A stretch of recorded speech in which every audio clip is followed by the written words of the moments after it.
Jadi begitu Kak ceritanya. Oh, begitu kejadiannya, Dek. Tadi kakak lupa nih, Dek. Tadi kenapa ya adik sampai pulang sekolahnya naik angkot begitu? Ada yang masih ingat? Lalu, kenapa ya angkutan yang ditumpangi adik dan Luni tidak kunjung berangkat? Ada yang tahu? Nah, kalau menurut kalian nih, berdasarkan cerita pengalaman adik tadi, apakah angkutan yang ditumpangin adik dan Luni itu layak? Bisa tolong dijelaskan? Nah, apa ya harapan Luni tadi sebagai penumpang rutin angkutan umum? Kalau kalian sendiri gimana?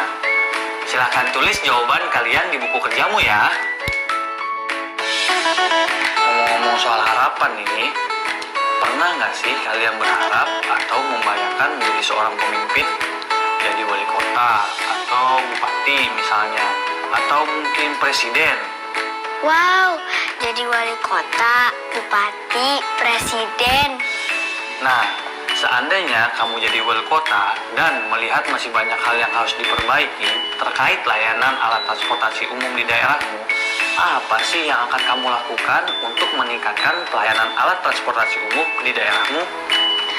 Banyak banget Kak, aku dari banyak ide nih di kepala aku. Aku mau tambahin jumlah armada angkutan umum Kak. Terus aku juga melarang mobil-mobil tua menjadi angkutan umum. Wow, bagus sekali nih gagasan adik. Nah, gimana nih dengan teman-teman di rumah? Silahkan dituliskan ya gagasan kamu di buku kerjamu. Siap Kak. Jika sudah menuliskannya, jangan lupa ya, ceritakanlah pada orang tua atau wali kalian. Selamat mengerjakan. Kak, Ya, kakak bisa tolong bantu aku nggak? bisa dong. Kenapa emangnya, Dek? Ini loh Kak, aku ada tugas membuat kalimat sebab akibat. Tapi aku nggak bisa, aku masih bingung. Nah, Dik, waktu itu kenapa coba kamu pulang naik angkot? Kan aku udah cerita Kak. Aku naik angkutan umum karena mamaku nggak bisa jemput aku. Nah, kamu tahu tidak? Baru saja kamu itu menyebutkan sebuah kalimat sebab akibat. Beneran Kak? Masa sih? Kok bisa ya? Benar. Sini kakak jelasin ya. Kalimat sebab akibat adalah kalimat yang menyatakan hubungan antara kejadian pertama, sebab, dan kejadian kedua, akibat. Hubungan itu dapat langsung dipahami tanpa membutuhkan pengetahuan atau perantara ilmu yang lainnya. Kenapa bisa gitu Kak? Nah, karena dalam kalimat sebab akibat sudah pasti menggunakan kata penghubung antara lain, sehingga maka akibatnya atau karena. Misalnya ada kalimat Ade tidak makan, akibatnya dia menjadi lapar. Apa benar Kak? Nah, betul itu. Itu adalah kalimat sebab akibat. Apa kata penghubung yang baru saja dicontohkan adik? Nah, coba dijawab ya. Ya, betul. Kata akibat. Ngerti. Kalau begitu, kita sama-sama membuat 5 kalimat sebab akibat dengan struktur yang benar. Kalau sudah, jangan lupa ya, minta bantuan ayah, ibu, atau kakak untuk mengeceknya ya. Siap Kak. Kalau gitu, aku ke kamar dulu ya Kak. Aku mau ngerjain tugasnya. Dan aku juga mau isi jurnal bacaan aku. Ya, silakan Dik. Makasih ya Kak. Wow, lihat nih teman-teman. Pohon jurnal bacaanku makin rindang. Bagus kan teman-teman? Tentu saja, itu karena aku selalu membaca setiap hari. Bagaimana dengan jurnal kalian? Pasti sudah penuh juga kan seperti aku? Oh ya teman-teman, pada hari ke-6 kamu akan bermain peran sebagai pewarta. Kamu akan menyampaikan informasi terkait dengan kegiatan belajar literasi dan numerasi minggu ini. Persiapkan diri kamu dari sekarang juga ya. Ayo semangat!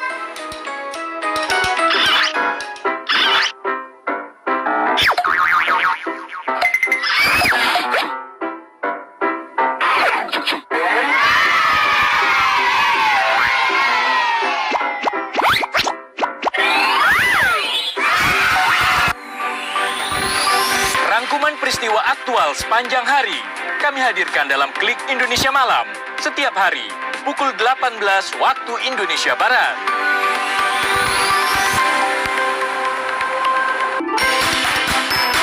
Berkreasi, berpetualang menjelajahi Nusantara, mengenal alam, mencintai seni dan budaya. Di sini, anak-anak Indonesia berbagi pengalaman yang menginspirasi. Anak Indonesia setiap Sabtu dan Minggu pukul 7 waktu Indonesia Barat.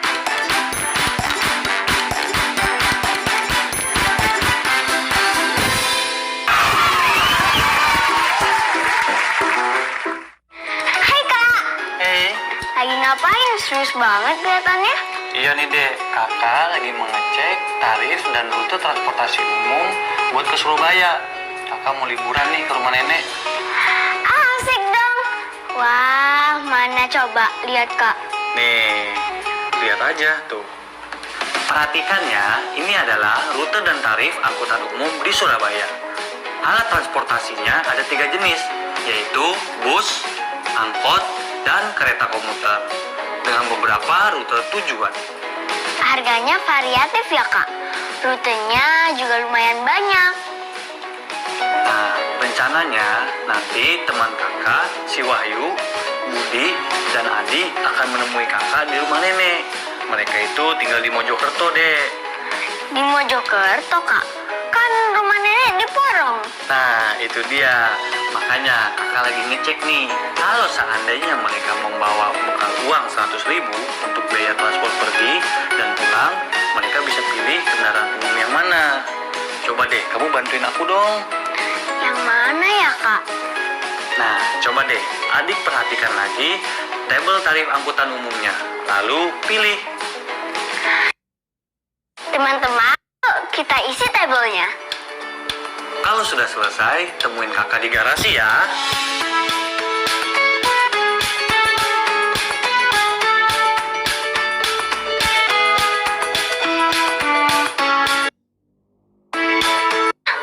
Kemarin kan kita baru mengukur luasnya saja. Hari ini, Untuk apa Kak kita mengukur kelilingnya? nah, untuk menentukan perkiraan biaya pembuatan tembok garasinya. Tadi kakak sudah sempat mengukurnya. Sekarang kita sudah mengetahui nih, panjang garasi ini 5 meter dan lebarnya 2,5 meter. Setelah itu gimana Kak? Nah, sekarang ayo kita ingat kembali. Misalkan, keliling persegi panjang adalah K, sisi persegi panjang adalah P, dan L adalah lebar. Maka, keliling persegi panjang dapat dihitung dengan beberapa cara. Cara apa aja tuh Kak? Nah, cara pertama, K sama dengan P ditambah L ditambah P ditambah L. Cara kedua, K sama dengan 2 kali P ditambah 2 kali L. Cara ketiga, K sama dengan 2 kali P ditambah L. Nah, sekarang coba adik dan teman-teman di rumah hitung kelilingnya ya dengan salah satu rumus yang sudah kakak berikan. Oke Kak, aku pakai rumus yang ketiga ya. Diketahui P sama dengan 5 meter dan L sama dengan 2,5 meter. Lalu kita gunakan rumus K sama dengan 2 kali P tambah L. Lalu kita masukkan nilai P dan L ke dalam rumus, maka K sama dengan 2 kali 5 tambah 2,5 sama dengan 2 kali 7,5 sama dengan 15 meter. Jadi keliling garasinya ini 15 meter. Bener kan Kak? Nah, tepat sekali. Untuk adik-adik di rumah, bagaimana nih? Kalian bisa mengecek menggunakan rumus lainnya juga loh. Nah, bagaimana dengan pintu garasinya ya? Apa kita membutuhkannya? Butuh dong Kak, kan buat keluar masuk mobilnya. Nah, kita juga perlu menghitungnya agar cukup untuk mobil keluar masuk. Ngitungnya gimana Kak? Perhatikan ya. Pertama, harus tahu dimensi dari mobilnya lebih dulu. Mobil kita kan lebarnya 1700 mm. Terus tingginya 1700 mm juga. Nah, setelah mengetahui dimensi mobil kita bisa tentukan nih ukuran garasinya. Jadi ukurannya berapa, Kak? Berdasarkan perhitungan kemarin, kita sudah dapatkan lebar garasinya adalah 2500 mm. Nah, untuk tinggi pintu garasi umumnya, untuk ukuran tinggi mobil seperti ini adalah 2000 mm. Dan garasinya harus lebih tinggi supaya mobilnya nggak mentok dan bisa keluar masuk. Benar banget. Sekarang, Ayah sudah bisa juga nih memesan pintu garasi mobilnya. Iya, Ayah bisa memesan ukuran pintu garasi dengan lebar 2500 mm dan tinggi 2000 mm. Selesai deh kita mengukur garasi Ayah dan pintunya. Nah, adik-adik di rumah, sekarang Kakak dan Dek Angel sudah berada di garasi Ibu Ambar. Kakak mau menghitung garasi Ibu Ambar nih. Adik-adik di rumah, bantu Kakak ya. Mau kan teman-teman? Oke, kita mulai ya. Pertama-tama, kita kumpulkan informasi ukuran kedua mobil Bu Ambar. Mobil pertama, panjangnya 4300 mm, lebarnya 1750 mm, dan tingginya 1650 mm. Sedangkan mobil kedua, panjangnya 3610 mm, lebarnya 1680 mm, dan tingginya 1500 mm. Kemudian kita buat deh desain garasi yang cukup untuk kedua mobil Bu Ambar. Rencananya kedua mobil itu akan terparkir sejajar. Jadi bisa kita gambarkan seperti ini ya. Lalu kita catat informasi tentang desain garasi yang akan dibuat. Kita bisa mencatatnya dalam bentuk tabel ini. Adik-adik, ingat ya, untuk membuat sebuah garasi harus ada ukuran ruang kosong minimal yaitu 70-80 cm. Ini merupakan jarak untuk ruang yang kosong. Untuk garasi yang akan kita buat, kita akan membuat ruang kosong dengan jarak 80 cm ya, karena satuan ukuran mobilnya dalam bentuk milimeter. Maka kita samakan dulu satuannya dari 80 cm menjadi 800 mm. Jadi dari informasi yang sudah kita kumpulkan, kita bisa menetapkan ukuran garasi yang akan kita buat. Pertama-tama, kita tentukan dulu nih panjang garasinya. Dengan desain seperti ini, kita hanya perlu mengambil ukuran mobil yang paling panjang. Dari ukuran mobil yang ada, dan yang paling panjang adalah mobil yang pertama, yang panjangnya 4300 mm. Panjang mobil ini ditambah dengan jarak untuk ruang yang kosong.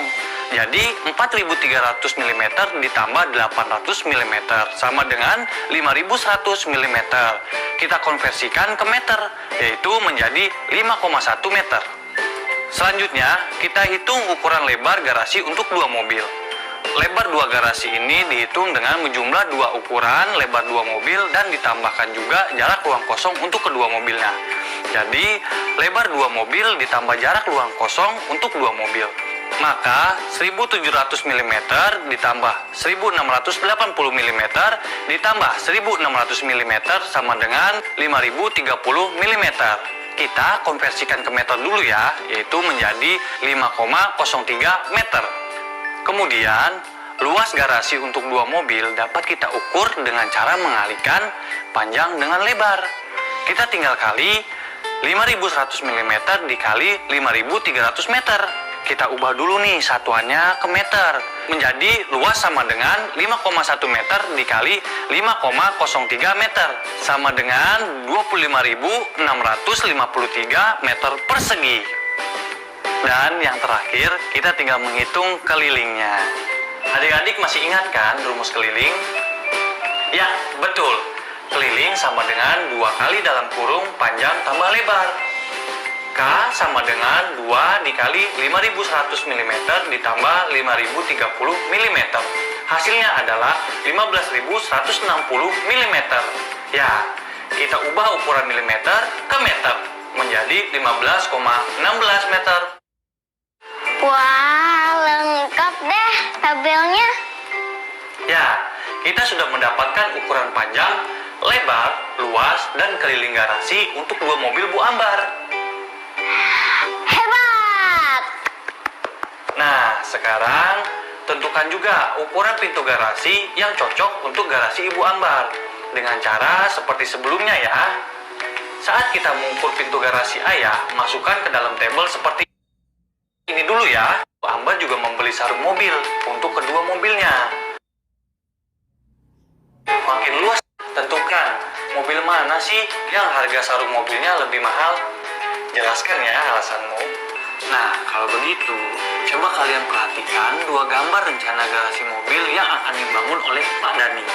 Jika makin luas garasinya, maka makin mahal biaya pemasangan lantainya. Nah, tentukan model garasi mana yang biaya pemasangan lantainya lebih mahal. Coba kalian jelaskan ya.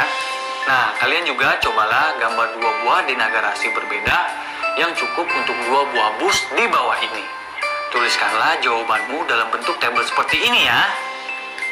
Wah, gampang ini Kak.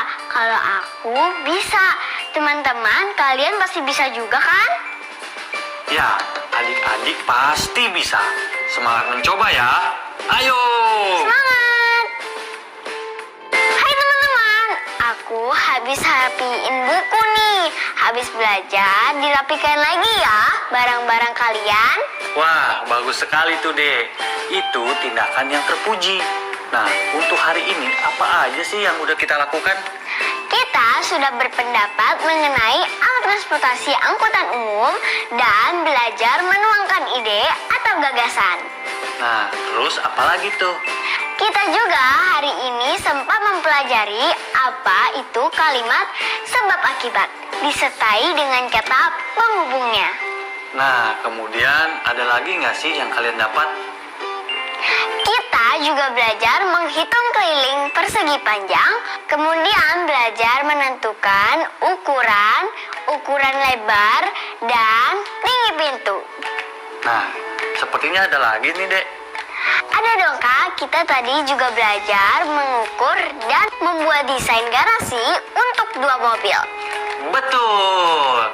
Tadi kita juga sempat menghitung jumlah maksimal orang dalam sebuah ruangan jika diberikan jarak tertentu. Wah, banyak banget ya yang sudah kita lakukan hari ini. Ya, waktunya udah habis deh. Nggak berasa banget ya Kak.